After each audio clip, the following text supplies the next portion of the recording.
ქვეითად მოსიარულეთათვის დაწესებული ჯარიმები 5 მაგი ხდება. თუ აქამდე საგზაო ნიშნის ან საგზაო მონიშნის მოთხოვნათა უგულებელყოფას შეგნიშნავდნენ და 10 ლარის ჯარიმას ამოგიწერდნენ, პროექტის კანონმდებლობის შემთხვევაში ჯარიმა 5-ჯერ მეტი იქნება, მისი ოდენობა 50 ლარი ხდება. ამასთან, როგორც დოკუმენტში წერია, 1 წლის ვადაში იმავე დანაშაულის განმეორების შემთხვევაში, თუ ამჟამად ჯარიმა 20 ლარია, დაგეგმილი კორექტირებისას 100 ლარი გახდება. შეცვლის თუ არა გაზრდილი ფულადი ჯარიმების სიტუაციას გზებსა და გზაჯვარედინებზე და შეასრულებს იმ პრევენციულ ფუნქციას, რის გამოც ფულადი სანქციები 5-ჯერ მეტი ხდება. ამის თაობაზე ჩვენ ადგილობრივებს ვკითხეთ. რა თქმა უნდა, ორივე მხრიდან სარტყლის შემცვლელი არის ქვეითისსა და მძღოლისთვისაც. რაც შეიძლება ზებრაზე და იმაზე უნდა ვისარგებლოთ ქვეითებმაც და მძღოლებმაც უნდა გავაჩეროთ მანქანები ზებრაზე და გადავატაროთ ქვეითები. როგორ ფიქრობთ, აი ჯარიმის გაზრდა შეცვლის თუ არა ქვეითების დამოკიდებულებას ამ საკითხის მიმართ? ნახეთ როგორ ჩვენ ეს ახლა ვერ გეტყვით. თუ უნდა გადასვლა ჯარიმას ვერ დააკავებთ, მაგრამ შეგნება უნდა ქონდეს ყველა თავისთავად ადამიანს და თვითონ თუ დაგირღვევიათ ოდესმე.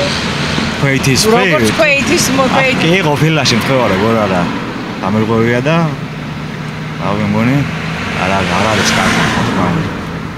უნდა ვეცადოთ როგორც არის წესდარიგი ისე გადავიდეთ და მძღოლმას დაუთმოს ქვეითს. 10 მაგათ უნდა გაამკაცრონ კანონი კიდე მძღოლებზე, ნასვამებზე, სიჩქარეზე და მოწეულებზე და ესეთ იმას.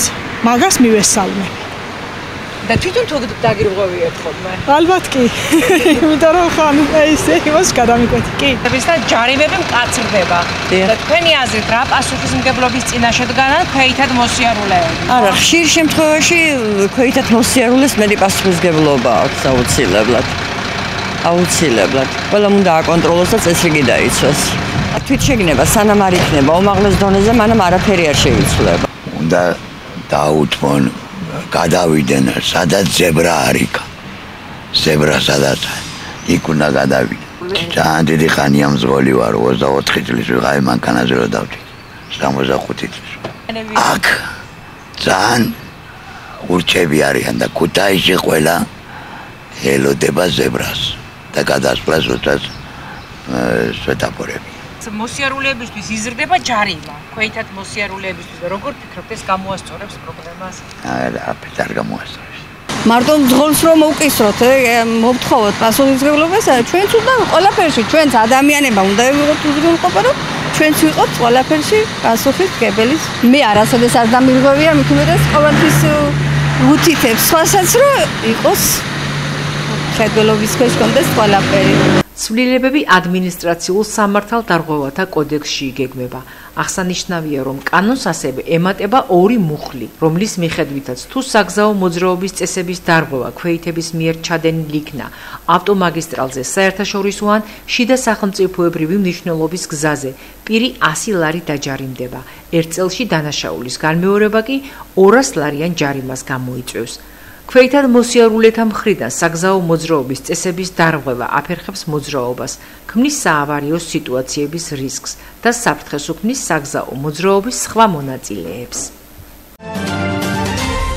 რა გამოწვევებისა და პრობლემების წინაშე დგანან რკინიგზელები, სამტრედიისა და ხაშურის დეპოების მაგალითზე ინფორმაციას საქართველოს რკინიგზა ავრცელებს. პროცესს კი ადგილზე საქართველოს რკინიგზის გენერალური დირექტორი ლაშა აბაშიძე ეცნობა. მან ასევე ტექნიკური სამუშაოები დაათვალიერა.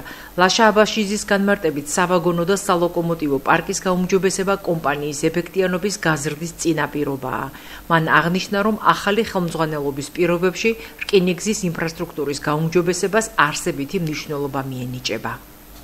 ამჟამად ვიმყოფებით სამტრედიაში, ჩვენ დავათვალიერეთ სავაგონო დეპო, აქამდე ვიყავით სალოკომოტივო დეპოში, ზოგადად გავიცანით სამუშაო პროცესებს, ასევე გავიცანით შევხვდით თანამშრომლებს. ზოგადად სარკინიგზო, ასე ვთქვათ, ინფრასტრუქტურისთვის ყველაზე ერთ-ერთი კრიტიკული არის სავაგონო და სალოკომოტივო დეპოების მიმართულება. ჩვენ გეგმა გვაქვს, რომ აღნიშნული დეპოების სიმძლავრეები და ხარისხობრივად გაუმჯობესება მოვახდინოთ, რადგან რკინიგზისთვის ამ დეპოების სიმძლავრეების გაუმჯობესება და ახალი ასე ვთქვათ ექსპლუატაციის სარემონტო საშუალებების გაზრდა მნიშვნელოვნად პირდაპირ კავშირშია რკინიგზის ეფექტიანობის გაზრდა.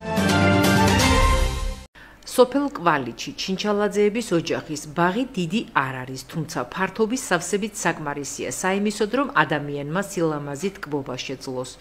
არ არის რთული იმის გააზრება, რამდენად დიდი სიამოვნების მომნიჭებელია საკუთარი შრომითა და ხელებით შექმნილი ყვავილნარი. მნახველების აღფრთოვანება 68 წლის ლამარა ჩინჩალაძისთვის მეტი სტიმულია, ეზო კიდევ უფრო გაამშვენიეროს და გაამდიდროს. განსაკუთრებულ მოწონებას იმსახურებს მისივე ხელით შექმნილი დეკორაციები და ქოთნები. ამბობს, რომ შრომატევადი პროცესი დროს, ენერგიასა და სიყვარულს თანაბრად მოითხოვს უკეთესი შედეგის მისაღწევად. მე ძალიან მიყვარს ყვავილი, ჩემთვის ახლეს ამათი კეთება არის ზემოვნება. ჩემთვის თერაპია არის. ბევრი მაჩუქეს, ბევრი ვიყიდე და გავაშენი ერთი მეორე სიმიდან მე. ესენი ხა ყველა შეჭრილი როკებით იხარებს ის ბზები იქით რაც მაქვს მე. და სოფი მე ჩვეულებრივად მიწაში და 2-3 წელიწადში ჩვეულებრივად დიდები არიან ისინი. ბევრიც კიდე გავასაჩუქრე. რაჩუქე მის თქმა მეგობრებმა და ემატმა მივეცი. აი ამ სილამაზეს ის თითქოს შვიდდები, წყნარდები, მომწონს ძალიან ესეთი სილამაზები რო არის. კიდევაც ვეფერები ამ ჩემ ყვავილებს უსვავ ხელს და ასეთ რა ჩუმჩუმად ველაპარაკები ჩემ მცენარეებს. მიყვარს ამათი მოვლა, ამათი პატრონობა და ესენიც მახარებენ. მეც ვახარებ ჩემი იმით რა ქვია, ენერგიით და ძალით.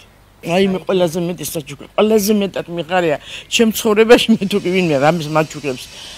მხოლოდ ყვავილია ყველაზე მეტი გასახარებელი ჩემთვის. არაფერი ისი არ მიხარია ვინმე რომ რამის საჩუქარი მომიტანოს, მხოლოდ მიხარია ყვავილი. ძალიან. ჩემი ძალი იყო გასული ამის წინ ამას უყიდია. ყვავილი უკვე დაჭნა ახლა ის ფირუსოლა არის იმაში, ვარდისფერი იმაში ვარ. ისე გამიხარდა რომ მომიტანა, ისე გამიხარდა რომ არ ვიცი პირდაპირ. მე უთხარ ბებუში ნახე რა უნდა მოგედანა ჩემთვის. ამაზე უკეთესი რომ მე ის გამხარებოდა მეთქი. მიყვარს ყვავილები და ძალიან მიყვარს. უფრო ახლა ესენი სამთარში ეს ბალბები, ესენი ყველაფერი გარეთ მაქვს.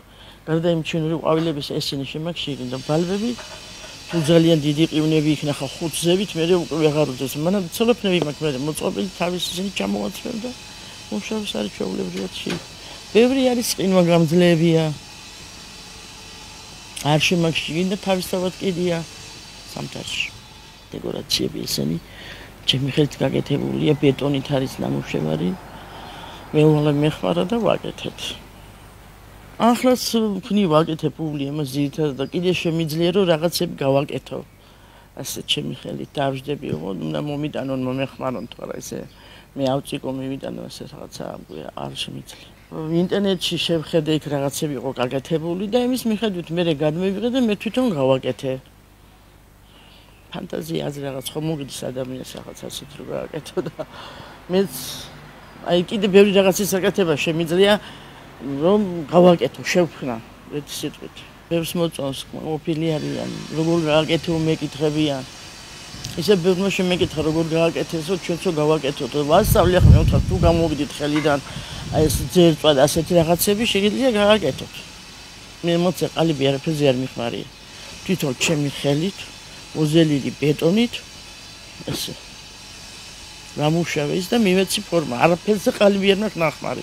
დათვიც რომ აქ წყაროს თავზე გაკეთებული თავის ორი პატარა ბელით დავაჯინე ის რა ქვია თვითონ.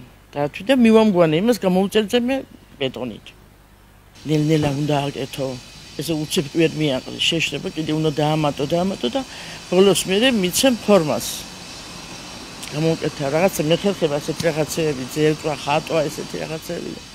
ივაკეთებ მე ძალიან შემოდის ამათი კეთება, წყნარდები. უფრო რაღაც გადართულია ეს ნევრიული სისტემა და მომწონს რომ ვაკეთებ ასეთ რაღაცეებს და დამშვიდებული ვწერო. მე ერთი წელი ვიყავი მაშინ საფრანგეთში, მარსელში და მე ერთი ოჯახი არ მინახი ეკან ბინებში და ნაზია სულ გაკეთებული, სულ ყვავილები, ქუჩებია თუ სად არის არ ვიცი, სულ მარტო ყვავილები და მცენარეები. ისე არის გაკეთებული ყველაფერი. ასე უჩევ აქაც იყოს საქართველოში და შეიყვანონ ყვავილები და ალამაზონ თავიანთი სახლები, ოჯახები, ქუჩები და რა ვიცი. ვისაც რა როგორი შეიძლება და განწყობა ექნება. ოჯახის წევრებთან ერთად მოწყობილი ეზო და წლების განმავლობაში მიღებული შრომის შედეგი ლამარა ჩინჩალაძისთვის ჯერ კიდევ განგრძობადი პროცესია. ფიქრობს, რომ რაღაც აღლისა და განსაკუთრებული შექმნა ჯერ კიდევ წინ არის, რომელსაც თავის პატარა წალკოტში შესაბამის ადგილს მიუჩენს.